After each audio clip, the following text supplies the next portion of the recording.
How's it going, folks? My name's Victor. I own setsinglesandsirs.com, and today we're going to talk about the easiest ways to make your TCG business fail. Now, obviously, in this day and age, everyone's very hyped. Everyone's, making videos. Oh, how to improve your business, how to make sure you succeed, and that's great. But if you don't know the pitfalls, and if you may be new to business or you're just new to the TCG world in general, if you don't know these things, you can't look out for them, right? You might not know you're doing something wrong. So, as a little credibility check, again, I own Set Singles and SRs. Here's some numbers. Here's our TCG player store, over 1,100 sales. So we're going pretty all right. I do about $4,000 to $5,000 in revenue a month as someone who also has a full-time job. So, all in all, not bad. Now, let's get into the actual meat and potatoes of the video. First thing you can do to kind of make sure your store fails is not letting anyone know you have a store, not making any content, not posting any ads, not doing anything at all, just hoping magically someone finds your website and goes, oh, this is trustworthy, let me buy from there. Okay? So, obviously, in this day and age, there's a ton of scams, there's a ton of different problems in the TCG world and just in the business world as a whole.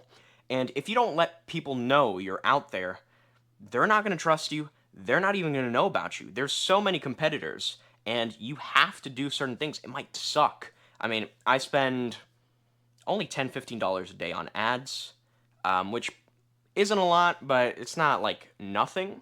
I also post content on YouTube, Instagram, very rarely TikTok. Not a huge fan. Just I don't get it. I really don't get it. I've never been a social media person. So yeah, it's kind of interesting. Mostly YouTube and Instagram. Facebook would be a good one. I haven't done it personally, but I digress. Running ads is expensive. It sucks, but you kind of have to do it. And there's a couple ways you can go about doing ads. You can just go like, hey guys, I'm selling battle partners. Check out the website. I found that's not super effective because everybody's selling battle partners. No one really cares. Kind of sucks. But I found what works best for me personally is dropping maybe some cool tidbits. I did one about the illustration rare Drowsy that shot up like 3 times. The whole premise was basically like, oh, this card has doubled, 3 times in price since when I first pulled it on this very channel in the shorts. Everything's kind of gone up. You know what hasn't gone up? The prices at my store, setsinglesandsirs.com. Check us out. We give, free stickers, and for the month of March, 2 free Japanese packs with every purchase. Granted, that in it of itself was a shill, but check us out. Either way, that worked really well, and it's done pretty good. And the cost per click, I think, is 7 cents, 8 cents. So it does good. Just kind of boosting natural content that's educational or just kind of has something people can relate to is definitely the best way to go about it. Now, what's the worst way to go about it? Hey guys, I have a box for sale. Check us out. That's not going to work. It's not going to work at all. People need some sort of energy. They need to see some sort of passion. They need to see something from you. If you're going super shy, I don't know. I can't even do I don't know, covering your face with bubble wrap. Hey guys, it's me from XYZ store. I have cards for sale. No one's gonna want that. Please don't do that. I know being camera shy is something I excel at, but you just have to do it. There's no other way around it. You got to do it. So that kind of wraps up the first thing. The first way to guarantee you fail is not letting anyone know that you sell stuff. Not letting anyone know you via content, via ads, just word of mouth. I mean, I have business cards. Let me go find them real quick. All right, here we go. So I found them. I've got business cards, real simple. Sorry about the lighting. It basically just says, looking for sealed English or Japanese cards. Check us out. We're a small site with a QR code, so it makes it easy for people to kind of get in there. And yeah, I also, like I said, make stickers that I give away for free with every order. This is more for my soul than anything else, but I do frequent a physical card shop. I do play with some friends, and usually they're out of Pokemon. So I like to give them some of my stickers. No branding or anything. They wouldn't allow that, and I don't really care. Just give them some stickers, and that way, when little kids come in, they're like, "Do you have any Pokemon?" They don't have Pokemon, but at least they get a couple free stickers, and the kids really light up. So that's kind of like an aside. That's kind of good for the soul there. Try and do stuff like that.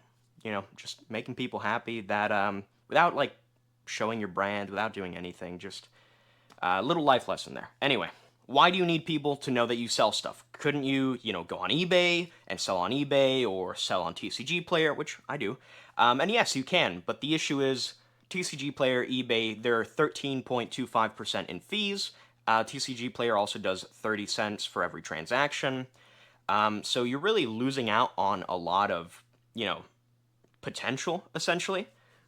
This was another ad I ran just recently. It's kind of me talking about, some people have been messaging me. They're like, hey, your prices are too good. I kind of think this is a scam. Like, how do you offer these? And it's simple. My store, I pay 3.5% fees, so I save almost 10%, which means I can give the customer a discount, and it builds my brand. So even if I, am net neutral, I don't lose more money, I don't make more money. Building that brand is super duper important. So keep that in mind. You have to build a brand because TCG Player eBay can decide to just shut it down, and then you're stuck with only eBay. eBay can decide, hey, we're not doing Pokemon because scalpers or something. I don't know. So you have to build that brand. You have to build recognition, and you have to let people know you sell stuff. So let's go on to the second point here. Alrighty, so the second best way to make sure your TCG business fails is to have almost zero selection. Have no variety, have nothing. Guys, I'm only selling Battle Styles boxes, and I'm selling them for over market price. Buy from me because I'm cool, okay? That doesn't work. You did not want to buy from me, right? So, have a wide selection. I don't even sell Battle Styles. This is just my box. But you know what I do sell? A bunch of Astral Radiance ETBs. Let's see, some Brilliant Stars, Sun and Moon base ETBs. We've got Twilight Masquerade, Shrouded Fables. Sorry for hitting the mic there. I've even got some Magic stuff. I've got Japanese stuff. I mean, Japanese 151. Drastal Festivals is coming in. Like I showed you before. Battle Partners. Mask of Change. We've got Shiny Treasure EX. We've got Shiny Treasure V. We've got Battle Region that no one wants. So, we've got a ton of different stuff. Triple Beat, Snow Hazard. Damn. I even managed to snag a Celebrations mini tin that I offer. I actually had a couple, but most of them have sold already. So, that's where I'm going with it. Sorry, my Terrestrial Festivals and special kits and stuff like that actually just arrived, so I had to stop the video. But yeah, point being, basically, if you want to guarantee you're failing, don't let people know you sell stuff, and the stuff you do sell, make sure it's extremely, overpriced, extremely limited, and yeah, you're on your way to failing. So, let's talk about the third thing now. And the third thing is shipping stuff slowly, packaging it poorly, and having, just really slow response times for shipping for everything. What my store does, we ship everything within 24 hours of the order. This is because a multitude of reasons, but mostly it's psychological. Humans kind of decide if they like something or not, especially after a purchase, really quickly. So what I do to make sure people are kind of happy, they're in the know, they're, more likely to come back, is I go ahead, ship stuff within 24 hours. Usually I print the packing label so they get their email with tracking within like 5 hours, more or less. And then just, really try and communicate, try and do everything possible to make sure that people have the stuff they ordered. I mean, sometimes, they'll order Saturday at 3 p.m. and the post office closes at 2:30, so they have to wait Saturday, Sunday, Monday morning. The second that post office opens, I'm there shipping it out. It's not an ideal situation. It did actually happen, all the time, basically. Um, but yeah, it's just, you have to get stuff out quickly. If you want to guarantee people don't come back, if you want to guarantee, you fail, that's the whole topic of the video. Take 4 days to ship stuff. Package it poorly. I have, like I said, thick bubble wrap that kind of comes from my Japanese supplier.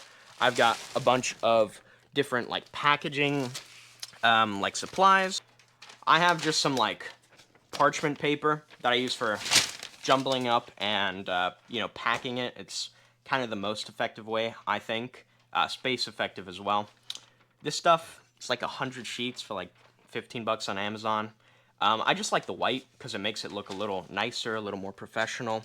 But the craft paper stuff is great. Once I run out of this, I'm just getting craft stuff. So yeah, make sure you package stuff well, make sure there's, do the shake test, make sure nothing really moves. I mean, it's kind of hard when you're packing like a mini tin, but for the most part, boxes, they don't really move like that. So as long as it's, bubble wrapped, and then you have some padding and something at the top, and it's in a relatively well-fitting box, you're good to go.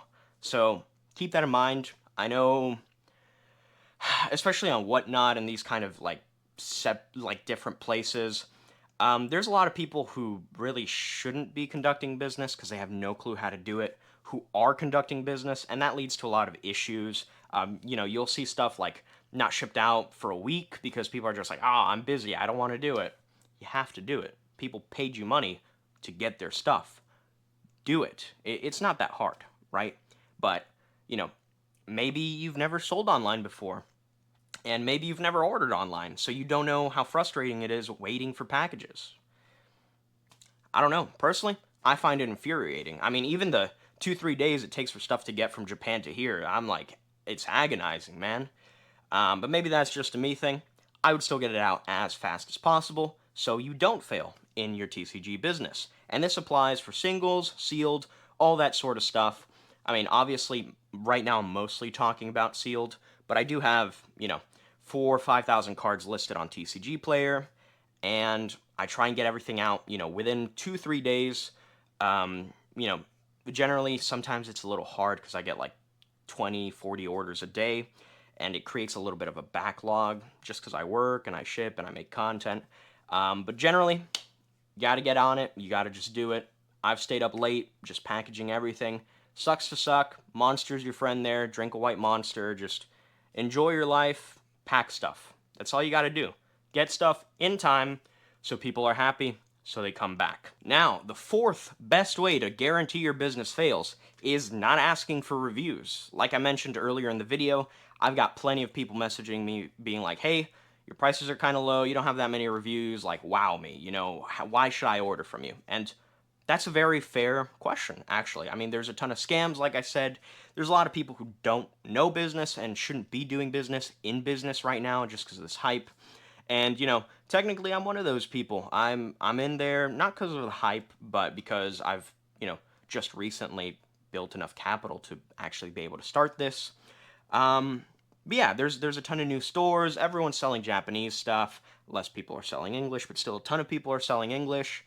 And, some people are selling Korean, Chinese, simplified, all that sort of stuff. And it leads to, people kind of not being very trusting, especially when your prices are lower than TCG Player.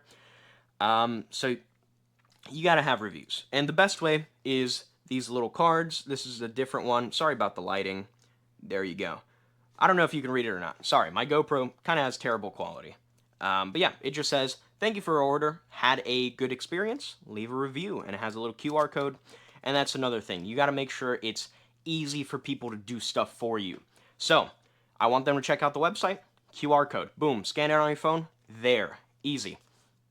I want people to leave a review. Boom. QR code. Links to the review page. Easy. Not only that, I use Fara.ai, I think, or Fara, whatever it is.